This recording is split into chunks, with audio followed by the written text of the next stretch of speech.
ಇವತ್ತಿನ ವಿಡಿಯೋದಲ್ಲಿ ವಾಸ್ತು ಗಿಡಗಳನ್ನ ಮನೆಯಲ್ಲಿ ಬೆಳೆಸೋದ್ರಿಂದ ಯಾವ್ಯಾವ ಲಾಭ ಇದೆ ಅನ್ನೋದನ್ನ ನೋಡೋಣ.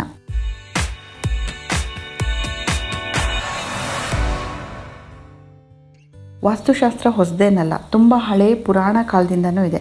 ಈ ವಾಸ್ತುಶಾಸ್ತ್ರದಲ್ಲಿ ಏನು ಹೇಳಿದ್ದಾರೆ ಅಂದರೆ, ಮನೆಯಲ್ಲಿ ಕೆಲವು ಗಿಡಗಳನ್ನ ಬೆಳೆಸೋದ್ರಿಂದ ಮನೆಗೆ ಸುಖ, ಶಾಂತಿ ಮತ್ತು ಆರೋಗ್ಯ ಹೆಚ್ಚಾಗತ್ತೆ ಅಂತ. ತುಂಬ ಜನರಿಗೆ ಈ ವಾಸ್ತು ಗಿಡಗಳ ಬಗ್ಗೆ ನಂಬಿಕೆ ಕೂಡ ಇದೆ. ಹಾಗಾದರೆ ಯಾವ್ಯಾವ ಗಿಡಗಳನ್ನ ಮನೆಯಲ್ಲಿ ಬೆಳೆಸಿದರೆ ಸುಖ, ಶಾಂತಿ ಹೆಚ್ಚಾಗುತ್ತೆ ಅನ್ನೋದನ್ನ ಈ ವಿಡಿಯೋದಲ್ಲಿ ನೋಡೋಣ. ವಾಸ್ತು ಗಿಡಗಳಲ್ಲಿ ಮೊದಲನೇದಾಗಿ ಬರೋದು ಈ ತುಳಸಿ ಗಿಡ. ತುಳಸಿ ಗಿಡ ಪ್ರತಿಯೊಬ್ಬರು ಮನೆ ಮುಂದೆನೂ ಇರುತ್ತೆ. ಮನೆ ಮುಂದೆನೇ ಯಾಕೆ ಬೆಳೆಸ್ತಾರೆ ಅಂದರೆ, ಸುತ್ತಮುತ್ತ ಇರೋ ಕಲುಷಿತ ವಾತಾವರಣನ ಹೀರ್ಕೊಂಡು ಶುದ್ಧ ಗಾಳಿನ ಬಿಡುಗಡೆ ಮಾಡುತ್ತೆ. ಈ ತುಳಸಿ ಗಿಡದಲ್ಲಿ ಆಕ್ಸಿಜನ್ ತುಂಬ ರಿಚ್ ಆಗಿರುತ್ತೆ. ತುಳಸಿಯಲ್ಲಿ ಎಷ್ಟೆಲ್ಲ ಔಷಧಿ ಗುಣ ಇದೆ ಅನ್ನೋದು ನಿಮಗೆಲ್ಲರಿಗೂ ಗೊತ್ತಿರೋ ವಿಷಯನೇ. ಡೈಲಿ ಯೂಸಿಗೆ ನಾವು ಶೀತ, ನೆಗಡಿ, ಕೆಮ್ಮಿಂದ ಹಿಡಿದು ತುಂಬ ಕಾಯಿಲೆಗಳಿಗೆ ನಾವು ಇದನ್ನು ಉಪಯೋಗಿಸ್ತೀವಿ. ಅದರಲ್ಲೂ ಈ ಕಪ್ಪು ತುಳಸಿ ಅಥವಾ ಕೃಷ್ಣ ತುಳಸಿ ಅಂತ ಹೇಳ್ತೀವಲ್ಲ, ಇದರಲ್ಲಿ ಹೆಚ್ಚು ಔಷಧೀಯ ಗುಣಗಳಿದೆ.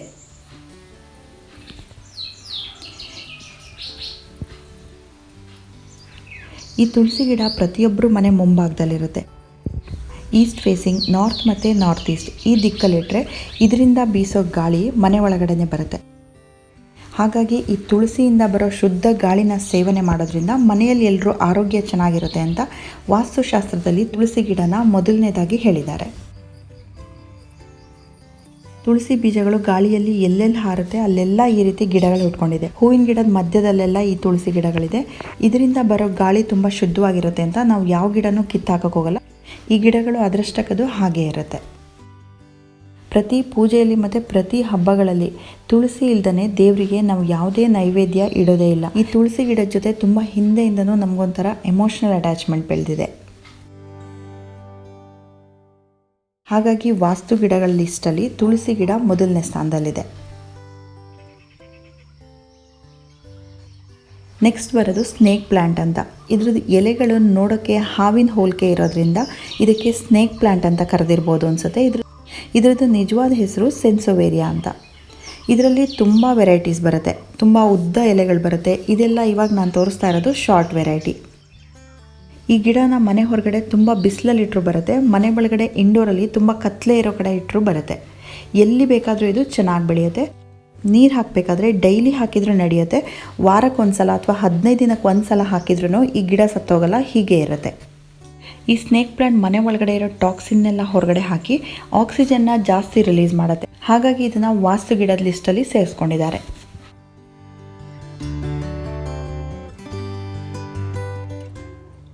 ನೆಕ್ಸ್ಟ್ ಬರೋದು ಈ ಬ್ಯಾಂಬೋ ಪ್ಲ್ಯಾಂಟ್. ಇದನ್ನು ಲಕ್ಕಿ ಬ್ಯಾಂಬೋ ಅಂತ ಹೇಳ್ತಾರೆ, good luck plant, feng shui ಅಂತ ಹೇಳ್ತಾರೆ. ಇಂಡಿಯಾದಲ್ಲಂತೂ ಗುಡ್ ಲಕ್ ಪ್ಲ್ಯಾಂಟ್ ಅಂತಲೇ ತುಂಬ ಪಾಪ್ಯುಲರ್ ಆಗಿದೆ. ಈ ಲಕ್ಕಿ ಬ್ಯಾಂಬೋನ ಬೆಳೆಸೋದ್ರಿಂದ ಎಷ್ಟು ಲಕ್ ಚೇಂಜ್ ಆಗುತ್ತೆ ಅಂತ ಗೊತ್ತಿಲ್ಲ, ಆದರೆ ಸೈಂಟಿಫಿಕಲಿ ಪ್ರೂವ್ ಆಗಿರೋದೇನು ಅಂದರೆ ಏರ್ ಪ್ಯೂರಿಫೈ ಮಾಡುತ್ತೆ ಅಂತ. ವಾತಾವರಣದಲ್ಲಿರೋ ಕಾರ್ಬನ್ ಡೈಆಕ್ಸೈಡ್ನ ಅಬ್ಸರ್ವ್ ಮಾಡಿಕೊಂಡು ಆಕ್ಸಿಜನ್ನ ಜಾಸ್ತಿ ರಿಲೀಸ್ ಮಾಡುತ್ತೆ ಅಂತ.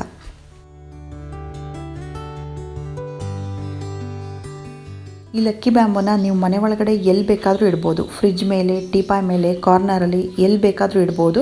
ಆದರೆ ದಿಕ್ಕು ಮಾತ್ರ ನೀವು ಈಸ್ಟ್ ಫೇಸಿಂಗ್ ಇಟ್ಟರೆ ಅಥವಾ ನಾರ್ತ್ ಈಸ್ಟ್ ಇಟ್ಟರೆ ತುಂಬ ಚೆನ್ನಾಗಿ ಒಳ್ಳೆ ಶುದ್ಧವಾದ ಗಾಳಿನ ಸೇವಿಸಬಹುದು.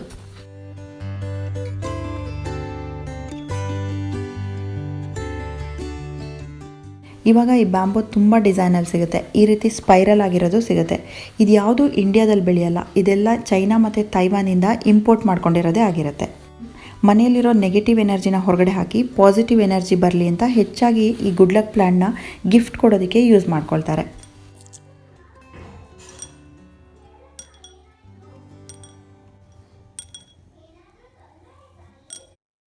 ನೆಕ್ಸ್ಟ್ ಬರೋ ವಾಸ್ತು ಗಿಡ ಮನಿ ಪ್ಲ್ಯಾಂಟ್. ಇದನ್ನು ಪೋಥೋಸ್ ಅಂತ ಕರೀತಾರೆ. ಮನಿ ಪ್ಲ್ಯಾಂಟ್ನ ಬೆಳೆದ್ರೆ ಮನೆಯಲ್ಲಿ ಸಂಪತ್ತು ಹೆಚ್ಚಾಗುತ್ತೆ ಅಂತ ಹೇಳ್ತಾರೆ. ಆದರೆ ಮನೆಯಲ್ಲಿ ಸಂಪತ್ತು ಹೆಚ್ಚಾಗುತ್ತೋ ಇಲ್ಲ ಗೊತ್ತಿಲ್ಲ, ಆದರೆ ಆರೋಗ್ಯ ಅಂತೂ ಹೆಚ್ಚಾಗುತ್ತೆ. ಮನೆಯಲ್ಲೆಲ್ಲರೂ ಆರೋಗ್ಯವಾಗಿದ್ದರೆ ದುಡ್ಡು ಉಳಿತಾಯ ಆದಾಗೆ. ಹಾಗಾಗಿ ಇದಕ್ಕೆ ಮನಿ ಪ್ಲ್ಯಾಂಟ್ ಅಂತ ಕರೀತಾರೆ. ಮನಿ ಪ್ಲ್ಯಾಂಟ್ನ ಮನೆ ಒಳಗಡೆ ಇಟ್ಕೊಳ್ಳೋದ್ರಿಂದ ಟಿವಿ, ಕಂಪ್ಯೂಟರ್ ಈ ರೀತಿ ಎಲೆಕ್ಟ್ರಾನಿಕ್ಸಿಂದ ಬರೋ ರೇಡಿಯೇಷನ್ನ ಹೀರ್ಕೊಂಡು ಶುದ್ಧ ಗಾಳಿನ ಇದು ರಿಲೀಸ್ ಮಾಡುತ್ತೆ. ಈ ವಾಸ್ತು ಗಿಡಗಳು ಅಂತ ನಾವೇನು ಹೇಳ್ತೀವಿ, ಇವೆಲ್ಲ ಗಿಡಗಳನ್ನ ಮನೆಯಲ್ಲಿ ಪೂರ್ವ ದಿಕ್ಕಿಗೆ ಮತ್ತು ಆಗ್ನೇಯ ದಿಕ್ಕಲ್ಲಿ ಇಡಬೇಕು. ಆ ದಿಕ್ಕಿಂದ ಬೀಸೋ ಶುದ್ಧ ಗಾಳಿನ ನಾವು ಸೇವನೆ ಮಾಡಿದರೆ ನಮ್ಮ ಆರೋಗ್ಯ ಹೆಚ್ಚಾಗತ್ತೆ.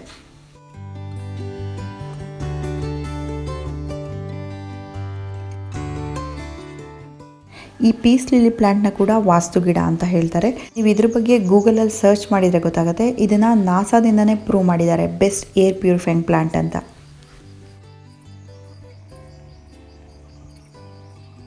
ಈ ಗಿಡ ಹೆಸರಿಗೆ ತಕ್ಕಾಗೆ ನೋಡೋಕ್ಕೆ ತುಂಬ ಶಾಂತವಾಗಿರುತ್ತೆ.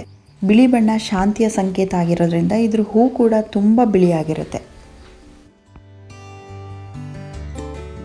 ಈ ಪೀಸ್ ಲಿಲಿ ಗಿಡನ ಮನೆ ಒಳಗಡೆ ಇಟ್ಕೊಳ್ಳೋದ್ರಿಂದ ಏರ್ ಪ್ಯೂರಿಫೈ ಮಾಡುತ್ತೆ. ಹಾಗಾಗಿ ಈ ಪೀಸ್ ಲಿಲಿನ ವಾಸ್ತು ಗಿಡದ ಲಿಸ್ಟಲ್ಲಿ ಸೇರಿಸಿದ್ದಾರೆ.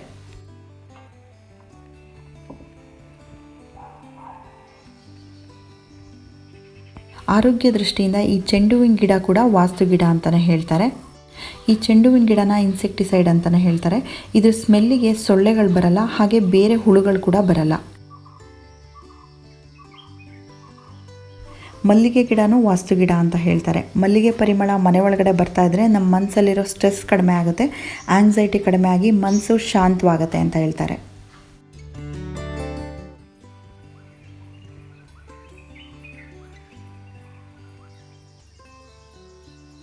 ಯಾವ್ಯಾವ ಗಿಡಗಳನ್ನೆಲ್ಲ ವಾಸ್ತು ಗಿಡಗಳು ಅಂತ ಕರೆದಿದ್ದಾರೆ? ಹೆಚ್ಚಿನ ಗಿಡಗಳಿಗೆ ಜಾಸ್ತಿ ಮೇಂಟೈನ್ ಮಾಡಬೇಕಾಗಿಲ್ಲ, ತುಂಬ ಈಸಿಯಾಗಿ ಬೆಳೆಯುವಂಥ ಗಿಡಗಳು.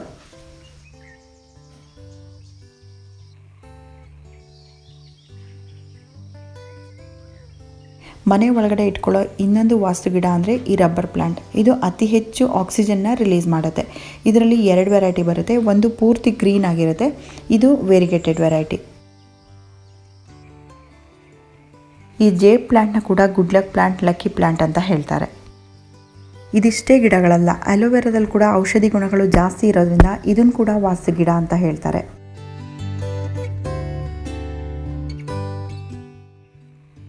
ವೀಳ್ಯದೆಲೆ ಗಿಡ ಕೂಡ ವಾಸ್ತು ಗಿಡನೇ. ಇದನ್ನು ನಾವು ಪ್ರತಿನಿತ್ಯ ಪೂಜೆಗಾಗಿರ್ಬೋದು ಅಥವಾ ನಮ್ಮ ಆರೋಗ್ಯಕ್ಕಾಗಿರ್ಬೋದು ಯಾವಾಗಲೂ ಸೇವಿಸ್ತಾನೆ ಇರೋದ್ರಿಂದ ಇದನ್ನು ಮನೆಯಲ್ಲಿ ಬೆಳ್ಕೊಳ್ಳೋದ್ರಿಂದ ನಮಗಾಗೋ ಅನುಕೂಲಗಳೇ ಜಾಸ್ತಿ. ಇದಿಷ್ಟೇ ಗಿಡಗಳಲ್ಲ, ಇನ್ನೂ ಸಾಕಷ್ಟು ಗಿಡಗಳಿದೆ. ಯಾವ್ಯಾವ ಗಿಡಗಳು ಆಕ್ಸಿಜನ್ನ ಜಾಸ್ತಿ ರಿಲೀಸ್ ಮಾಡುತ್ತೆ ಅಂಥ ಗಿಡಗಳನ್ನ ವಾಸ್ತು ಗಿಡಗಳು ಅಂತ ಹೇಳ್ತಾರೆ.